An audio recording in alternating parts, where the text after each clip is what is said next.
রাজা পরীক্ষিত, যিনি মহাভারতের অর্জুনের পৌত্র, শিকার শেষে তৃষ্ণার্ত হয়ে যান এক ঋষির আশ্রমে।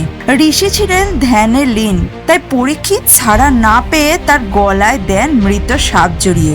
ঋষির পুত্র শৃঙ্গী রাগান্বিত হয়ে পরীক্ষিতকে অভিশাপ দেন 7 দিনের মধ্যে তক্ষক নামক সাপ তাকে দংশন করে হত্যা করবে। সেই অভিশাপ ফলল। 7 দিনের মধ্যে তক্ষক নাগ রাজা পরীক্ষিতকে দংশন করে হত্যা করে। জন্মেঞ্জয় রাজা পরীক্ষিতের পুত্র, পিতার মৃত্যুর প্রতিশোধ নিতে শুরু করেন সর্পনিধন যজ্ঞ। এই যজ্ঞের উদ্দেশ্য ছিল সমস্ত সাপজাত প্রাণীকে আহুতি দিয়ে পুড়িয়ে ফেলা। এই যজ্ঞ এতটা শক্তিশালী ছিল, আকাশের দিক থেকে হাজার হাজার সাপ যজ্ঞাগ্নিতে পতিত হতে থাকে। এমনকি তক্ষক নাগকেও টেনে আনা হচ্ছিল মন্ত্র বলে। এমন সময় এক বালক মুনি আস্তিক, যিনি ব্রাহ্মণ পিতা ও নাগমাতা মনসার পুত্র, উপস্থিত হন যজ্ঞস্থলে। রাজাকে বলেন, হে রাজন, তুমি প্রতিশোধের নেশায় নির্দোষ প্রজাতিকেও ধ্বংস করছো। এটি ধর্মসম্মত নয়।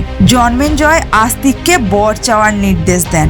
আস্তিক বলেন, এই যজ্ঞ এখনই বন্ধ করো। জন্মেঞ্জয় প্রতিশ্রুতি অনুযায়ী বন্ধ করে এই যজ্ঞ।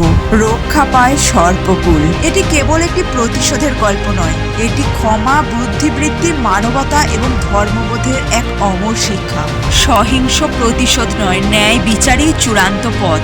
ক্ষমা একটি শক্তিশালী মানবিক গুণ।